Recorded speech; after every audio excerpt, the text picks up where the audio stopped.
നമസ്കാരം. പ്രിയമുള്ളവരെ, അനുഗ്രഹം ആത്മീയ ശുശ്രൂഷയിലേക്ക് ഏവർക്കും ഹൃദ്യമായ സ്വാഗതം. പലാരൂപതയുടെ പ്ലാറ്റിനം ജൂബിലിയോടനുബന്ധിച്ചുള്ള നവീകരണ ശുശ്രൂഷകളുടെ ഭാഗമായി രൂപതയിൽ നടപ്പാക്കേണ്ട നവീകരണ പ്രവർത്തനങ്ങളെക്കുറിച്ചുള്ള ചർച്ചകളും ചിന്തകളുമൊക്കെയാണ് ഇവിടെ കൈകാര്യം ചെയ്യപ്പെടുക. സമഗ്രതയുള്ള നന്മയുള്ള ഒരു സമൂഹം പടുത്തുയർത്തുവാൻ എന്താണ് നമ്മളൊക്കെ ചെയ്യേണ്ടത് എന്നുള്ള ചില ഓർമ്മപ്പെടുത്തലുകളാണ് നമ്മളിവിടെ കൈകാര്യം ചെയ്യുന്നത്. ഇന്ന് നമ്മൾ ചർച്ച ചെയ്യുന്ന വിഷയം ലഹരി വിരുദ്ധമാണ്. കഴിഞ്ഞ 3-4 എപ്പിസോഡുകളിലായിട്ട് ഈ ലഹരി ഇതുമായിട്ട് ബന്ധപ്പെട്ടുള്ള വിഷയങ്ങൾ നമ്മൾ കൈകാര്യം ചെയ്തു. കഴിഞ്ഞ എപ്പിസോഡിൽ നമ്മൾ കൈകാര്യം ചെയ്തത് ലോകാരോഗ്യ സംഘടനയുടെ കണ്ടെത്തലായ ഇതൊരു രോഗമാണ് എന്ന കാര്യവും ഇതൊരു വ്യക്തിയുടെ 5 തലങ്ങളെ ബാധിക്കുന്ന രോഗമാണ് എന്നും അത് ശരീരത്തെയും മനസ്സിനെയും ആത്മാവിനെയും കുടുംബത്തെയും സമൂഹത്തെയും ബാധിക്കുന്ന രോഗമാണെന്നും നമ്മൾ കണ്ടു കഴിഞ്ഞു. അതിൽ ശരീരത്തെ ബാധിക്കുന്ന രോഗത്തിൻ്റെ ചില ചിന്തകളാണ് പങ്കുവെച്ചത്. ഒന്നാമത് അത് ഉച്ച മുതൽ ഉള്ളങ്കാല് വരെയുള്ള എല്ലാ അവയവങ്ങളെയും രോഗാതുരമാക്കുമെന്ന് പറഞ്ഞു. അതിൽ തന്നെ നമ്മൾ ചർച്ച ചെയ്തത് അത് വായ, തൊണ്ട എന്നീ 2 ഭാഗത്തെക്കുറിച്ചാണ് പറഞ്ഞത്. അത് ലുക്കോപ്ലാക്കിയ എന്ന് പറഞ്ഞൊരു ക്യാൻസർ സ്റ്റേജിലെത്തിക്കുന്നു, അത് ക്യാൻസറായിട്ട് മാറുന്നു. രണ്ടാമത് നമ്മൾ ചർച്ച ചെയ്തത് സ്റ്റൊമക്ക്, അത് സ്റ്റൊമക്കിനെ എങ്ങനെ രോഗാതുരമാക്കുന്നു, ഗാസ്ട്രൈറ്റിസ്, പെപ്റ്റിക് അൾസർ, ക്യാൻസർ എന്ന തലത്തിലേക്ക് ഒരു വ്യക്തിയെ കൊണ്ടുചെന്നെത്തിക്കുന്നു. മൂന്നാമത് നമ്മൾ ചർച്ച ചെയ്തത് സർക്കുലേറ്ററി സിസ്റ്റത്തെക്കുറിച്ചാണ്. രക്തം, ബ്ലഡുമായി ബന്ധപ്പെട്ട കാര്യങ്ങൾ, അത് എങ്ങനെയാണ് ഒരു വ്യക്തിയെ രോഗാതുരമാക്കി തീർക്കുന്നത് നമ്മൾ കണ്ടു കഴിഞ്ഞു. അനീമിയ, രക്തത്തിൽ വിളർച്ച ഉണ്ടാക്കുന്നു, anaemia, loss of vitamin, decreased resistance to infection, ഇത്തരം കാര്യമാണ് നമ്മൾ ചിന്തിച്ചത്. വീണ്ടും പാൻക്രിയാസിൽ സംഭവിക്കുന്നത് അക്യൂട്ട് പാൻക്രിയാറ്റൈറ്റിസ്, ക്രോണിക് പാൻക്രിയാറ്റൈറ്റിസ് ഒരവസ്ഥയാണ്. അത് ഒരു വ്യക്തിയെ വിശപ്പില്ലായ്മയിലേക്കും ഡയബറ്റീസിലേക്കും ഒക്കെ വളരെ പെട്ടെന്ന് കൊണ്ടുചെന്ന് എത്തിക്കുകയാണ്. അപ്പോൾ അത് നമുക്കറിയാം, ഡയബറ്റീസ് എന്നൊക്കെ പറയുന്നത് ഒരു വല്ലാത്ത രോഗമാണ്. ഈ ലഹരി വസ്തുക്കൾ ഉപയോഗിക്കുന്നവരുടെ ശരീരത്തിൻ്റെ ഘടന വളരെ പെട്ടെന്ന് മാറിയിട്ട് ആളുകൾ വളരെ പെട്ടെന്ന് ഡയബറ്റീസിലേക്കൊക്കെ കടന്നു പോകാനായിട്ട് കാരണമാകുന്നു. അടുത്ത ഒരു സിസ്റ്റത്തെക്കുറിച്ച് പറയുമ്പോൾ കാർഡിയോ വാസ്കുലർ സിസ്റ്റമാണ്, ഹൃദയവുമായി ബന്ധപ്പെട്ടതാണ്. പഠനങ്ങൾ പറയുന്നത് പ്രത്യേകിച്ച് കേരളത്തിലൊക്കെ ഈ ഹൃദയ സംബന്ധമായ മരണങ്ങളിൽ more than 50% is due to substance abuse, alcoholic consumption. അപ്പോൾ ലഹരി വസ്തുക്കളുടെ ഉപയോഗം കൊണ്ടാണ് 50%-അധികവും ഹൃദയസ്തംഭന മരണങ്ങൾ ഉണ്ടാകുന്നതെന്നാണ് ഇവിടുത്തെ പഠനങ്ങൾ തെളിയിക്കുന്നത്. ഞാൻ പറയുന്നതല്ല, ഇതെല്ലാം പഠനങ്ങളുടെ വെളിച്ചത്തിൽ പറയുന്നതാണ്. അടുത്ത കാലഘട്ടത്തിൽ അല്പം കൂടി ഒരു വ്യത്യാസം വന്നിട്ടുണ്ട്. കാരണം ഈ കോവിഡ് അനന്തര കാലഘട്ടത്തിൻ്റെ പ്രത്യേകത നമുക്കറിയാം. ആ വാക്സിൻസ് നമ്മളെ വല്ലാതെ സ്വാധീനിക്കുന്നുണ്ട്. ഈ രക്തത്തിൻ്റെ ആ ഫ്ലുവൻസി നഷ്ടപ്പെട്ട് അതുമായി ബന്ധപ്പെട്ട് ഹൃദയസ്തംഭന മരണങ്ങൾ സംഭവിക്കുന്നുണ്ട്. പ്രത്യേകിച്ച് നമ്മൾക്ക് ഈ പറഞ്ഞ ബൂസ്റ്റർ ഡോസൊക്കെ എടുത്തവർക്ക് ഇച്ചിരി അപകടമുണ്ട് എന്ന് നമ്മളെല്ലാം അറിയാവുന്ന കാര്യമാണ്. ഞാൻ ആരെയും ഭയപ്പെടുത്താൻ വേണ്ടി പറഞ്ഞതല്ല. അപ്പോൾ ഇത് ഈ ലഹരി വസ്തുക്കൾ ഉപയോഗിക്കുന്നവർക്ക് വളരെ ഗൗരവമായിട്ട് ഈ ഹൃദയ സംബന്ധമായ രോഗങ്ങൾ ഉണ്ടാകുന്നു എന്ന് ശാസ്ത്രം പറയുകയാണ്.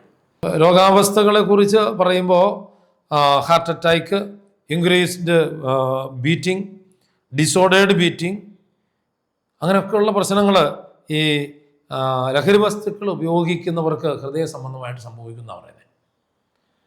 അത് മാത്രമല്ല, സയൻസ് പറയുന്നതനുസരിച്ച് ഒരു വ്യക്തി ഒരു പെഗ് മദ്യം കഴിച്ചാൽ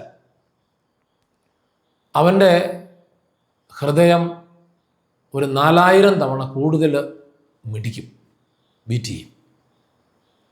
അപ്പോൾ 2 പെഗ് അടിച്ചാൽ 8000 തവണ കൂടുതൽ ഇടിക്കും. നമുക്കറിയാം, ഈ ഭൂമിയിലുള്ള എല്ലാ വസ്തുക്കൾക്കും, എല്ലാ മെഷീനുകൾക്കും, മനുഷ്യനുൾപ്പെടെയുള്ളതിനെല്ലാം ഒരു ഡിപ്രീസിയേഷൻ എന്ന് പറയുന്നൊരു സംഗതിയുണ്ട്. ഡിപ്രീസിയേഷൻ, തേയ്മാനം എന്ന് പറയുന്നൊരു സംഗതിയുണ്ട്. ഏതൊരു അവയവത്തിനുമുണ്ട്. ഒരു വ്യക്തിയെ ദൈവം ഡിസൈൻ ചെയ്തത് അവനൊരു 80 വർഷം ജീവിക്കാനാണെങ്കിൽ അത് നമുക്ക് കണക്കൂട്ടിയെടുക്കാം. ഒരു വ്യക്തിക്ക് ഐഡിയലായിട്ടുള്ള ഹാർട്ട് ബീറ്റ് എന്ന് പറയുന്നത് ഒരു മിനിറ്റിൽ 72ആണ്. ഒരു മണിക്കൂറാണെങ്കിൽ 72 ഗുണം 60ആണ്. ഒരു ദിവസത്തിലാണെങ്കിൽ 72 ഗുണം 60 ഗുണം 24ആണ്.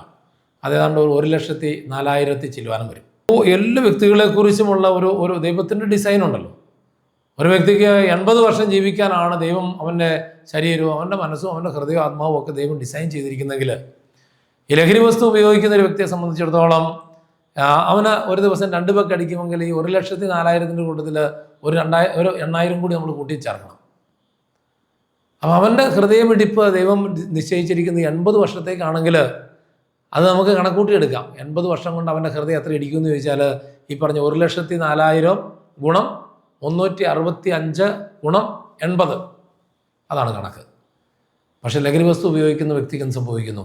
ഇവൻ്റെ ഹൃദയം കൂടുതലും പിടിക്കുന്നത് കൊണ്ട് 80 വയസ്സിൽ മരിക്കേണ്ട ആളിൻ്റെ ഹൃദയം അതിൻ്റെ പ്രവർത്തനം ഒരു 50 വയസ്സാകുമ്പോഴത്തേക്കും പ്രവർത്തനം അവസാനിപ്പിക്കും. നമ്മൾ കാണുന്ന ഏതൊരു മെഷീനും ആകട്ടെ, ഇപ്പോൾ ഉദാഹരണത്തിന് ഒരു ഫോട്ടോസ്റ്റാറ്റ് മെഷീൻ ആകട്ടെ, ആ മെഷീൻ അവർ പ്രൊഡ്യൂസ് ചെയ്യുമ്പോൾ അവർ അതിനൊരു ഗ്യാരണ്ടി തരുന്നുണ്ട്. അവർ പറയുന്നത് ഇത്ര കോപ്പീസ് ഇതിൽ നിന്ന് എടുക്കാം. അപ്പോൾ 1 കോടി കോപ്പി ആയിക്കൊള്ളട്ടെ. ഈ 1 കോടി കോപ്പി എന്ന് പറയുന്നത് 10 വർഷം കൊണ്ട് എടുക്കാം. 1 കോടി കോപ്പി എന്ന് പറയുന്നത് 8 വർഷം കൊണ്ട് എടുക്കാം, 5 വർഷം കൊണ്ട് എടുക്കാം. 1 കോടി കോപ്പി എടുത്തു കഴിയുമ്പോഴേക്കും ആ മെഷീൻ ഡാമേജ്ഡ് ആകും.